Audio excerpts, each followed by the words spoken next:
Shalom, selamat pagi Bapak Ibu Saudara sekalian. Ketemu lagi dengan saya Martin di hari yang terakhir, di hari yang ke-6. Semoga Anda gak pernah bosan ya melihat saya. Bajunya sama ya, karena ini pengambilan tag-nya sekali. Tapi saya senang menyampaikan firman Tuhan supaya kita sama-sama bertumbuh lebih lagi bersama dengan Kristus. Sebelum mendengar firman Tuhan, mari kita berdoa untuk di hari yang terakhir. Bapak, terima kasih buat 5 hari kemarin. Kami mendengarkan firman Tuhan dengan luar biasanya. Kami bersyukur bahwa kami mengerti siapa kami, siapa saya di tahun 2022 ini. Apa yang menanti kami. Dan yang terakhir, kami ingin mendengarkan isi hatimu terakhir kali Tuhan di hari ke-6 ini.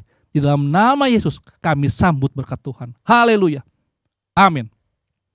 Bapak Ibu Saudara sekalian, setelah kemarin kita mendengarkan selama 5 hari. Siapakah saya? Saya adalah pengikut Kristus. Siapakah saya? Saya adalah hamba Kristus. Siapakah saya? Saya adalah si pelaku firman. Siapakah saya? Saya adalah si pembawa kabar baik. Siapakah saya? Saya adalah musuh iblis. Dan yang terakhir, siapakah saya? Saya adalah penghuni kerajaan surga. Amin.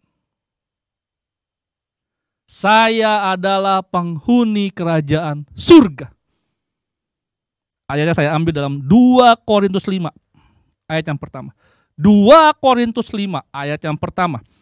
Karena kami tahu bahwa jika kemah tempat kediaman kita di bumi ini dibongkar, Allah telah menyediakan suatu tempat kediaman di surga bagi kita. Suatu tempat kediaman yang kekal yang tidak dibuat oleh tangan manusia. Amin. Saya sebenarnya gak perlu jelasin lagi nih mah. Iya, saya gak perlu jelasin lagi. Kenapa? Akhir kehidupan kita di surga nanti bersama dengan Kristus. Itu kan yang kita nantikan semua. Tuhan datang yang kedua kali, dia menjemput kita di awan-awan dan kita semua menerima kasih Kristus. Hidup happily ever after. Bener ya? Kalau salah mohon maaf Pak ya. Hidup selamanya senang, bahagia bersama dengan Kristus. Kalau kita bilang itu hanya terjadi di film, dunia nyata gak mungkin seperti itu. Tapi saya mau katakan, bersama Kristus itu mungkin. Apa yang gak mungkin buat dia? Tidak ada, semua itu mungkin. Sebagai penghuni calon kerajaan surga, ingat, untuk memasuki sesuatu yang mulia, untuk memasuki sesuatu yang baik, ya kita juga mesti harus bersih. Siapakah yang dapat naik ke atas gunungnya Tuhan? Orang yang bersih hatinya dan suci tangannya. Bersih tangannya dan suci hatinya, kalau tidak salah. Bapak Ibu Saudara sekalian, Allah tuh kudus. Kita gak mungkin menghampiri dia kalau kita gak kudus. Allah tuh suci. Gak mungkin dia bisa menghampiri kita. Tidak mungkin kita bisa menghampiri dia. Tidak mungkin kita tidak mungkin bisa menghampiri dia kalau kita gak suci. Tuhan udah pernah turun sekali ke dunia untuk kita semua. Dia mati di atas kayu salib, menebus dosa kita. Dan kalau kedua kali dia datang, dia menjemput kita, pengantin-pengantinnya, untuk dapat bersama-sama dengan dia selama-lamanya. Itu kan kesukaan bagi kita semua. Bapak Ibu Saudara sekalian, setelah kemarin kita bersusah-susah menjadi pengikut Kristus, menjadi hamba Kristus, dihina orang, dimaki, diapain lah, namanya hamba Tuhan kan.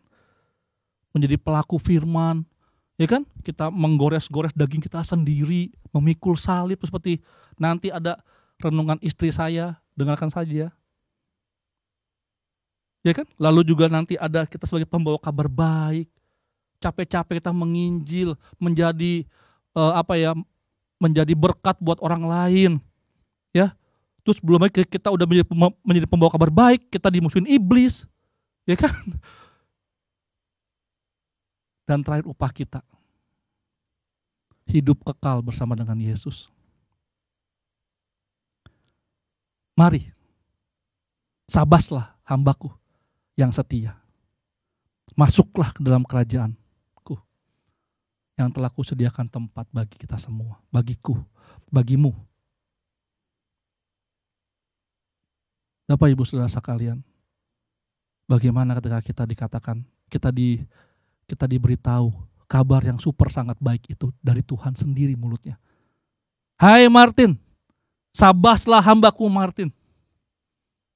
Aduh, gak kebayang loh bener. Gak kebayang senangnya ini hati kayak apa bener. Gak kebayang sukanya ini hati kayak apa. Makanya kalau saya sering dengar gitu ya, ada orang yang naik ke surga, turun lagi, naik lagi besok, turun lagi, naik lagi, turun lagi. Duh, saya bukan mau seujon ya, bukan. Tapi kalau saya diizinkan Tuhan, dibawa Tuhan dari bumi naik ke surga gitu. Tuhan kasih lihat semua saya, ini loh Martin, surgaku nih. Itu rumah kamu di sana nantinya Tin, begini, di sini. Entah kita begini Tin, begini. Saya bilang, kalau satu Tuhan bilang, Tin, saatnya turun ke bumi, balik lagi. Saya mungkin akan nangis di situ ngeraung-raung. Saya pegangin kakinya Yesus, kamu saya lepasin. Terus saya bilang, Tuhan, kalau boleh, Martin gak mau turun lagi ke bumi. Gak mau. Takutnya udah turun gak bisa naik lagi. Bapak Ibu Saudara sekalian, dunia ini selalu menawarkan hal kenikmatan duniawi yang bisa membuat kita jauh daripada Tuhan. Belum kesusahannya di bumi, kesesakannya, apapun juga. Di surga tuh, aduh ilah. Walaupun belum pernah pergi gitu nih ya saya nih ya. Kalau kata Mami Win bilang, Martin tuh gak pernah pergi tapi gayanya kayak orang udah pernah pergi gitu. Kalau cerita kayaknya heboh banget. Ya iyalah. Namanya kita mau pergi satu tempat. Kayak saya nih, saya pengen pergi tuh sebenarnya ke Milan. Ke Milan. Kenapa sih mesti ke Milan? Karena di sana tuh ada klub sepak bola kesukaan saya. Inter Milan. Ya kan? Dari pertama kali saya nonton tuh dia waktu saya SMA, ya kan, jatuh hati saya sama klub itu. Sampai hari ini, mau dia mainnya jelek, mainnya buruk, atau apa, tetap saya suka sama itu klub. Saya mau kunjungan ke markasnya dia, saya mau lihat, saya mau ketemu sama ya presidennya tuh ya, Xavier Zanetti dan sebagai teman-teman yang lain. Saya juga pengen ketemu mereka-mereka itu. Apalagi ketemu dengan Tuhan. Saya dibawa ke dalam markasnya dia, contohnya gitu, ke dalam rumahnya yang besar, rumahnya Tuhan. Gak pengen saya balik, gak pengen, beneran, gak pengen. Maka saya bilang kalau boleh Tuhan jangan suruh saya turun lagi. Ini loh, ini upahnya kita. Ini idaman kita sebagai pengikut Kristus. Anda dan saya bersama-sama dengan Tuhan nantinya. Kapan Tin? Tunggu waktunya Tuhan. Ya kapan ya? Saya juga gak tahu kapan. Tapi firman Tuhan bilang kita bisa melihat tanda-tanda zaman. Segera akan datang. Tunggu waktunya akan tiba. Dan saat tiba waktunya kita bersama-sama. Bersama dengan Tuhan.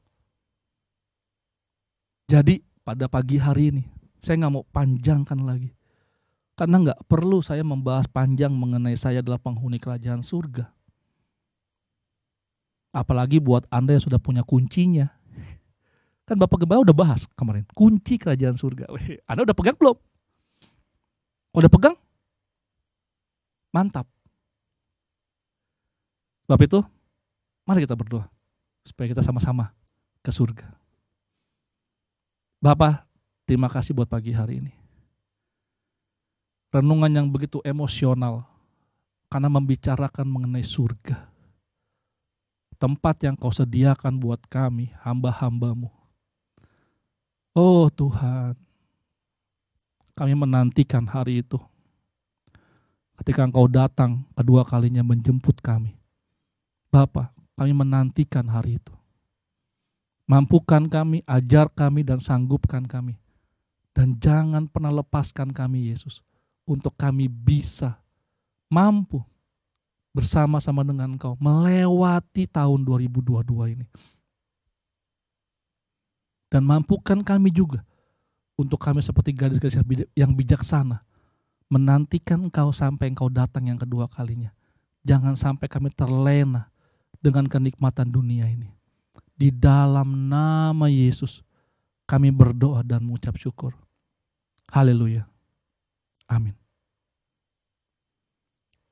Tidak ada kata-kata yang dapat menggambarkan indahnya surga. Tidak pernah ada bayangan sedikit pun yang menggambarkan keindahan surga. Karena surga begitu indah, begitu luar biasa, dan hanya bisa kita nikmati ketika kita bersama-sama dengan Yesus, ketika Dia membawa kita ke surga. Terima kasih, selamat pagi, Tuhan Yesus memberkati. Amin.